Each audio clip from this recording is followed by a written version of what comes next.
Today, as we said, we're going to talk about internal talk, the mindset shift from judge to ally. And we already went through this question, what's going on in our resting minds. This is just to have a baseline of what our mind is doing at this moment, at this precise moment. And we can check at any point during the conversation or during our day what's going on. Today, in 45 minutes, you will know what is the internal talk inception. We will also go into a model that is invitation, audit, and rewrite. So how to work with your internal talk. And then we will go into a life hack. Maybe some of you are familiar with growth mindset. It's a pretty widespread concept, but today we will dive a bit deeper on it and see how we can apply it to our lives. Oi. Now it worked. Okay. So T already introduced me, but I'm just gonna do a quick extra intro of myself. I'm Carolina. I'm a psychologist and trainer, and my purpose is to help people connect to their inner compass. Basically, because this is what I found to be the most significant thing I ever done in my life. Because I was lost in playing the human game. I always call it the earth game. And I got out of college, I got married, I got a house, I got 2 cats, I got the whole thing. And by the age of 27 and 28, I was like, is this life? Like, is this it? And then I went inside and I had to dig deep into what was really in my heart. And then I started following my heart. And from there, my life took off, and it's completely different, but it's a lot more aligned with who I really am. So that's why I help people do the same. And I show up with my brain on and my heart open. So I invite you all to meet me there. If we can meet with a heart open, then we allow ourselves to speak our truth, to be vulnerable, to share the things that are going on in our lives. And that makes us feel more connected to other humans. So it's always nice to have that little rush of connection. All right, let's get started. But I'll share a story first, because I said I was going to share. So when I was little, I would go to the beach house. My family had a beach house, and every summer we would go there. In Uruguay, the seasons are like in the US and like in the countries that are mid-warmth weather, where there's like the 4 seasons. And in summer, it was really beautiful weather, and we would always go to my family's summer house. And whenever we were going down to the beach, there was a cliff. It's a small cliff, but when I was about 4 years old, that seemed like a huge cliff. And I would go with my mom every day, and I would get to the edge of the cliff, and I would look down, and I would freak out because it was so tall. It was about my height. So for a 4-year-old tiny girl, that's infinity. Like, that's so huge. So what I used to do is just stand there, look down, and I would hear my mom in the background say, "Come on, daughter, you can do it." In Spanish, of course. But she would say, "Come on, you can do it. Come on, daughter, you can do it." And with enough encouragement and patience, then at some point I would gather the courage and I would jump. And sometimes I landed well, sometimes I face planted in the sand, but it was fine. It was a ritual that we had with my mom, where I would constantly be going with that encouragement and jumping. And one day my mom was not there. My mom had to go to the city for a reason, I don't know. And then I had to go to the beach with my grandma. The thing is, my grandma went down the cliff. She just like continued walking, and then she realized she left me behind, and I was at the edge of the thing. And I was so concentrated, looking down and murmuring something. I was just saying something, and she was like, "What is she saying?" So then she came close because she thought I'd gone mad, and she started listening. And I was saying, "Come on, daughter, you can do it. Come on, daughter, you can do it." And after saying it 3 times, I jumped. So what happened there was that the encouragement that my mom had given me day in and day out actually was internalized. I already knew the drill. And that's how a lot of our internal talk is born, through stories and things we lived through and the talks of other people, like the things that we heard from other people that we incorporated for ourselves. So let's go back to the slides. So the internal talk is composed of character traits, which is our personality. And if we think that we take the blame for everything, or if we blame others for everything, or if we are extroverted, introverted, like our internal talk is greatly defined by our personality, but also by our beliefs, the things that we learned, like in the story. I learned that encouragement leads to an ability to have courage, encouragement. So today, what we will focus on is on beliefs, what we learn. We won't touch much on personality, but feel free to ask questions in the end as well. So let's define what beliefs are. Beliefs are simple, the internal idea that something is true. And this can be that Coca-Cola is good for you or Coca-Cola is bad for you. This can be that if you are with your bare feet on the cold ground, you will start to sneeze, or that if you kiss a frog, it will transform into a prince. If you believe it, it's true for you. So let's ask. I already gave a hint, but please pop it in the chat. Where do you think beliefs come from? Maybe in your own experience, or maybe in people you know, that they had a very strange ritual because they learned something. Okay, I cannot seem to open the chat. So I'll have to stop sharing. Okay, family. Yes, family is a big one. Everything from my parents, I think, yes. From life experience, from your culture, faith and family, yes. History. History also has a great deal of influence. Yes. Reading. Oh, that's awesome. Yeah, we get a lot of thoughts from there. Family, friends, culture, faith and history, childhood. Yes. You girls are right. See, I got it good there. So let's go back to the slides. And beliefs come from because at some point we were told about them, or we had a direct experience with an idea. And as you perfectly said, it can be from your friends telling you stuff, your family telling you stuff, and can also be because a dog bit you and then you just created the belief that dogs are dangerous. So that's also through experience. Many of our thinking patterns started in our teenage years. So here I'll share a story about a client of mine. This client is a manager in a mid-sized company, and he is 45 years old. So he's a grown adult, and he is right now struggling with one coworker. Turns out this coworker, she's 10 years younger, and she's a bit problematic, I'll give him that. And she was on this campaign to gossip about him and just exclude him from the team meetings and like doing some wicked stuff.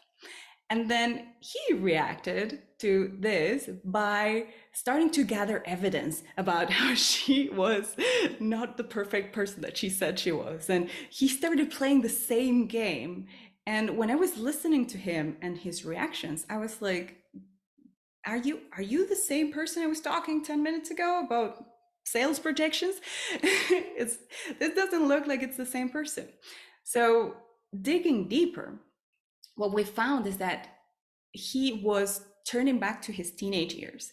Whenever she was doing this thing of plotting against him, he traveled to some trauma that he had in high school where he was bullied and excluded. So he started reacting the same way that he did when he was a teenager.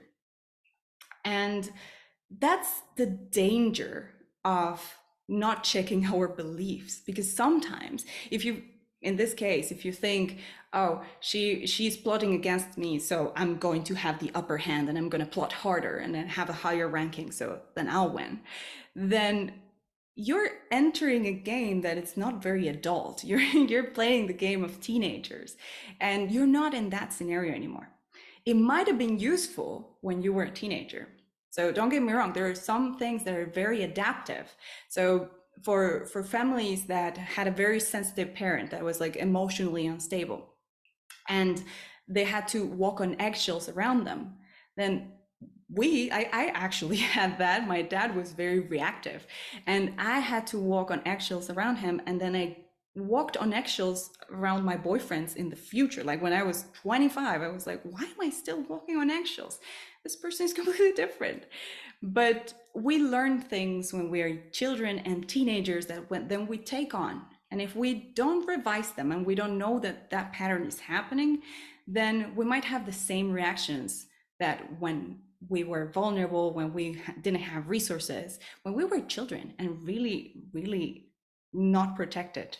So this is important. This is a disclosure that it can get deep. So I think I already took it very deep. And the idea with this talk is that we start reflecting on our patterns and what's on our minds, because that's what we hear every day. That's the background music of our life. So if we don't have it intentionally chosen, then we leave it to the teenager and to the child to be chosen, and then that's not ideal. That's not ideal for our development and for our healthy adult life. So let's go back to sharing. So getting deep already. Let me know if we go too deep and everybody wants to tap out. So here's an interesting fact. Beliefs are the fuel of thoughts. So we have a lot of thoughts running in our heads. The average person has 12,000 to 60,000 thoughts per day. Like, what? Yo, that's a lot of thoughts. And at the same time, 95% of those thoughts are the same as the day before. And that's actually confronting and sad, because we're thinking about the same deadline, maybe a different shape, but we're thinking about a deadline. We're thinking about the dinner, and we're thinking about this conflict that we had with this person. So we're not so original in the content of our mind. And most of the content of our mind is created by the beliefs that we hold. That's why they are so important to keep in check. So I like to think of our mind as this city in progress. And there's some paths that we traveled so much that they become a highway. For example, you wake up, you go brush your teeth.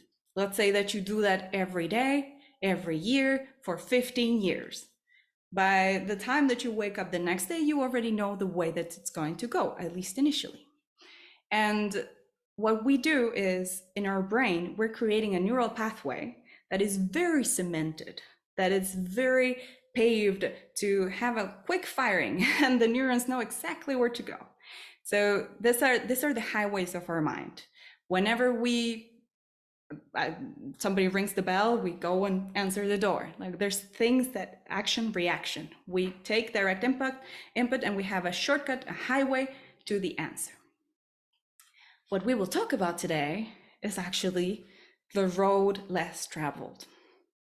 We will travel off the beaten path, because our mind has a lot of these highways that just repeat the same things. As we said in the previous slide, 95% of the things are the same content. So we want to be a bit more original. We want to think outside the box, and we want to be more original with the content in our minds. Funny that I'm talking about originality and I said original twice. The irony of life. So I was talking about the path. And whenever we are starting a new habit, whenever we are getting a new idea in our minds and exploring it further, then we're carving a new neural pathway. What we're doing is taking a path that wasn't there and finding a new way of thinking, of interacting with the world. And this happens all the time. Like, it happens quite often. And it's It's through a phenomenon called neuroplasticity. It's the ability of the brain to modify its connections or rewire itself. This is like it was said that it stops after a certain age, which is not true. Like we can have our whole life constant learning, and we will not run out of neural connections. The idea here is that whenever you incorporate a new way of thinking, a new perspective, a new idea, then you are increasing the neural connections of your brain. And we really want to do that because we don't want to have Alzheimer's. And at the same time, because we want to be a very expanded human that takes in a lot of possibilities, a lot of perspectives, and that can be flexible in the face of new things. Because when we are only traveling highways, if we need to travel off the beaten path, then we will struggle. And it's a good habit to have to just constantly go off the beaten path by having a discussion with somebody that we would not normally have, or by reading a book that is about something completely different. This is where neuroplasticity comes in. So let's share. What is something that you recently learned? I had this strong belief that I couldn't sing. And my ex-husband was a singer, and he was very tough on himself. So I was like, okay, every singer needs to be very tough on themselves. And if you don't sing perfectly, then don't do it. So recently I was actually crafting a new pathway in my mind about that. And I'm not good at singing yet. Like, I honestly don't ask me. It's for your own good, trust me. But at least I changed my mind. So what did you learn? Did you learn something? Did you learn Excel? I'm sure you all know Excel by now. But did you learn dancing? Did you learn to cook pastrami? Something. Pixie is taking a class on making infographics. Oh, I could use your help. Parenting tips. Oh, that's an awesome one. Because also parenting tips requires a certain level of humbleness, that you're like, oh, you don't know everything. And well, everything and learning anything requires that. But parenting is harder on the ego. It's like, I could be better. Studying wines, Kathy. By drinking or by reading? Sorry. Parenting tips. Yes, like Tina wants the parenting tips. How to breed bees and get honey from them. Oh, that sounds very fun and cute. Drinking after reading. I'm not sure I get that one. Taking ballroom dancing lessons. That's very good. And also, like, the physical activity requires a lot of brain pathways because we have to coordinate our hands and legs in different ways. So that's a very nice shortcut. I like how everybody's preventing Alzheimer here. Learning a new job. Learn I can rock really cute, sexy costumes. Okay, I like that.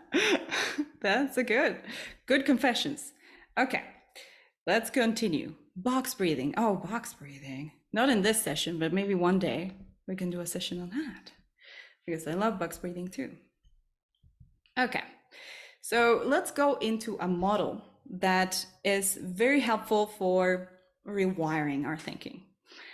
Whenever we are facing an invitation, this could come internally or externally. For example, you're talking to your mom and she's telling you like, oh, you never cook and your house is always a mess. And then instead of reacting the same way, you realize, oh, wait, I have a neural pathway here where I just enter into her game and I start just telling her how bad of a housewife she is. And you're like, thank you for the tip, mother. And then you audit your beliefs around what it's being, like what is being a good housekeeper and how to clean your house. And if you really care about it, or if you just don't care and you're not offended by your mom noticing it. So then you audit and then you rewrite. So instead of having always the same reaction, you create a new type of reaction. You, in your calm moments when you're thinking about it, you will decide how you will react in the future. So that's the way. So we have an invitation. It could be a trigger. It could be a thought-provoking Instagram post. It could be a great masterclass that you watch. Anything that's an invitation to rewire your thinking. Then you audit. Where am I at? Where are my beliefs around that? And then you rewrite with a new narrative that you want to play in your head, because remember, this is the soundtrack of your life. Internal talk has layers. So this goes as deep as we can imagine. Like, I've been working on my internal talk for at least 12 years, and I still find so much stuff that needs to be rewired. And there are topics that, like, you look at it and you're like, okay, relationships, that's a big one for me. I need to rewire the whole deal. And maybe you start with the basic kit and you're like, okay, let's just be more compassionate, let's trust people a bit more, those things. And then as you go deeper and deeper, you start uncovering all of these layers that are underneath the surface. So it's a very committed and long-term process. Adulting is all about revising those beliefs from an adult perspective. This is not a dictionary definition, in case you were wondering, but it's important that we actually check what our beliefs are, because remember that they were established a long time ago, and they are the guidelines for our thoughts. Some topics that I would highly recommend to check, if you haven't already, because I'm sure that you at least covered a few of these topics, is relationships, because we tend to model our relationships from what we learned from our parents or the people that were around us when we were growing up.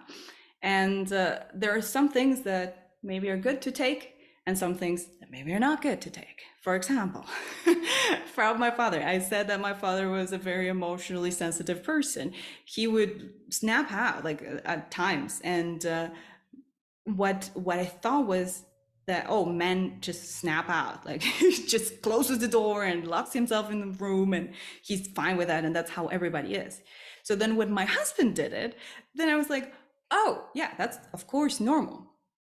I think it took me like 8 years of relationship to realize that that's not normal, and that an adult can manage their emotions to not get to that level where they're throwing a tantrum. But in my mind, it was so normal that it's like, oh, okay, yeah, that's a normal thing. So relationships, it's a nice thing to check, because we don't want to repeat the same family curses that our family has been repeating for generations. Finances, there's so much around this. Like, we have been, depending on our upbringing and the story of money in our family, we either grew up thinking that money was scarce and we needed to work hard to get it, or that money just comes naturally, and then you just don't need to do anything to bring it home.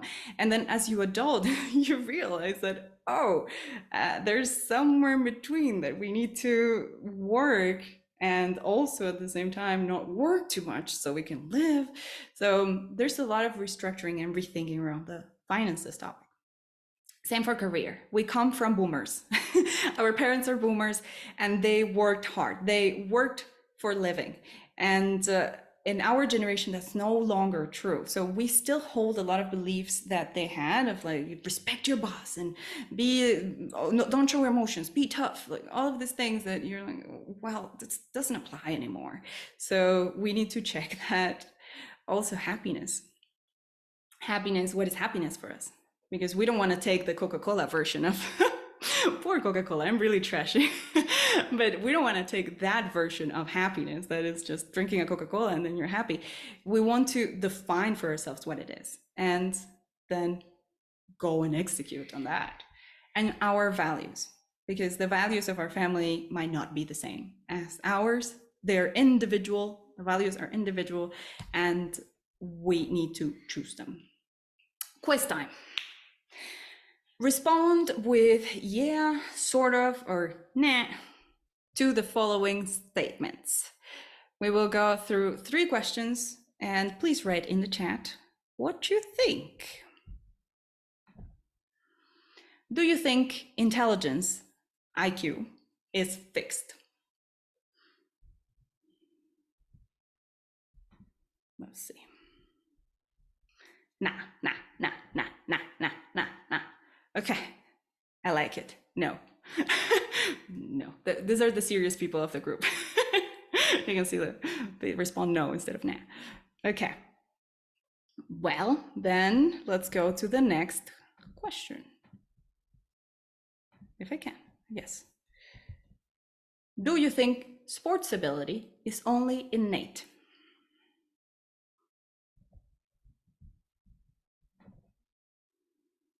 No. Yeah. No. No. Kinda. Nope. No. Okay. The majority is like, nah, sort of, maybe. Okay. Let's go with the last question. Do you think you can't learn something? This is more personal question. Like you are unable to do a certain thing. Cook, sing. I thought I couldn't sing. Speak French. I don't know why I put that example, but maybe somebody struggled with that. And let's see. What do y'all think? Sort of. No. Okay, so you are not limiting yourselves to too much.